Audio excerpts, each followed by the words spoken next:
Hello everyone 10th grammar proposition નામ યોગ્ય અવયવ 11th ચેપ્ટરમાં આપણે બિસાઇડ સુધીનું સ્ટડી કરી લીધું છે. હવે આપણે જે જોવાનું છે તે છે બિટવીન. ફક્ત બે વ્યક્તિ કે વસ્તુની વચ્ચે સ્થળ તેમજ સમય દર્શાવવા. The chair is between the blackboard and the table. Okay. I shell C you between 6 and 7 o'clock. અહીંયા સમય દર્શાવ્યો છે. The two friends divided the money between them. બંને પોતાની વચ્ચે પૈસાની વહેંચણી કરી લીધી. અમોંગ એટલે વચ્ચે, બેથી વધુ વ્યક્તિઓ વચ્ચે વહેંચવાનું હોય કઈ વસ્તુ કે દેવાની હોય ત્યારે અમોંગનો ઉપયોગ થાય છે. The teacher distributed the sweets among the children. શિક્ષકે વિદ્યાર્થીઓને મીઠાઈ વહેંચી આપી. જોકે જાજા બધા ચિલ્ડ્રન્સ છે, બાળકો છે એની વચ્ચે. Among the boys, Ashok is the tallest. છોકરાઓમાં Ashok સૌથી વધુ ઊંચો છે. ઓકે. નેક્સ્ટ વન બિફોર એટલે આગળ, સમક્ષ કે પહેલાં, સ્થળ તેમજ સમય દર્શાવવા માટે. A beggar is standing before my house. મારા ઘરની સામે, આગળ એમ કહી શકીએ, આગળ એક ભિખારી ઊભો છે. You must finish the work before 5 o'clock. તમારે 5 વાગ્યા પહેલાં કામ પૂરું કરવું જોઈએ. Before 5 o'clock. Next one. He stood before the headmaster for 5 minutes. તે હેડમાસ્ટર સમક્ષ 5 મિનિટ ઊભો રહ્યો. નેક્સ્ટ વન છે 18th ટોપિક આફ્ટર. પાછળ કે પછી, સ્થળ તેમજ સમય દર્શાવાય. Students left the classroom after the teacher. વિદ્યાર્થીઓ શિક્ષકની પછી વર્ગની બહાર ગયા. પછી દર્શાવવા માટે.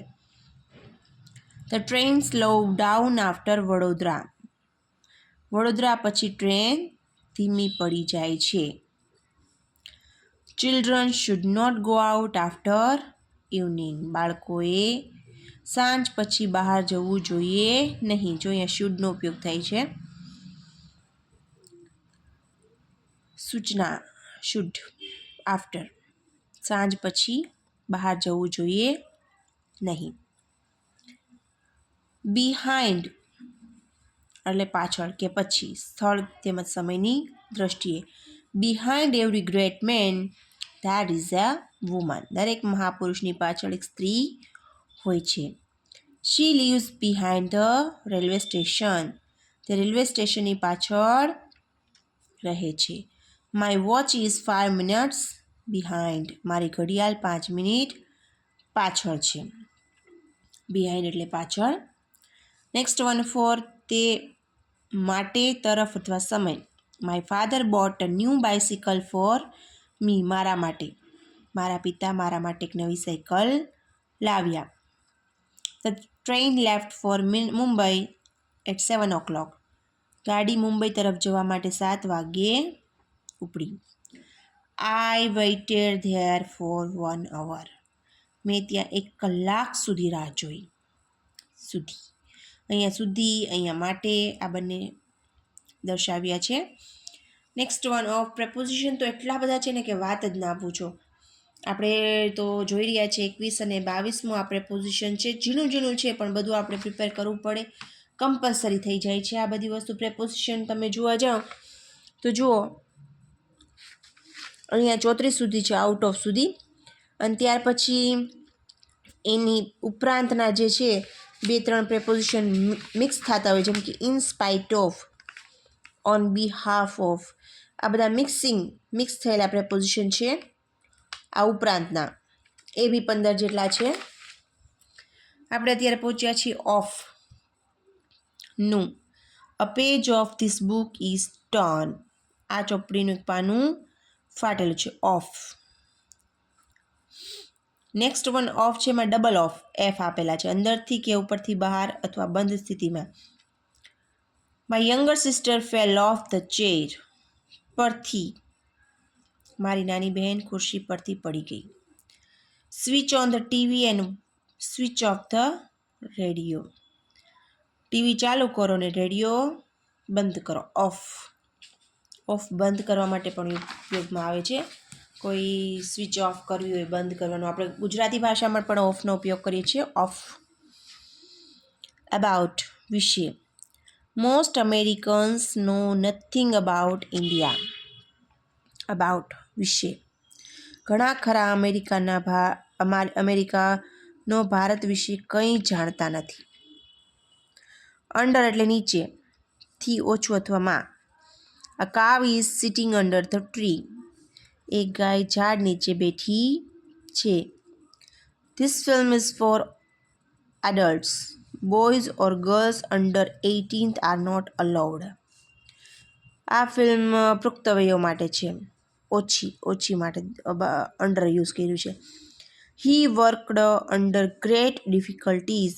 તેમણે મોટી મુશ્કેલીઓમાં કામ કર્યું. અંડર એટલે એમાં, મુશ્કેલીઓમાં. બિલો એટલે નીચે, ના કરતાં ઓછી. Gujarati is written below the line. Gujarati લીટીની નીચે લખાય છે. The monthly income of most Indians is below 500. ઘણા ભારતવાસીઓની માસિક આવક 500 કરતાં ઓછી છે. Not possible. અત્યારના સમય પ્રમાણે તો 500 નથી જ, ઘણી છે. નેક્સ્ટ વન, અગેન્સ્ટ ની સામે. Keep a ladder against the wall. સીડી દિવાલની અડીને મૂકો. અગેન્સ્ટ સામે. We should fight against injustice.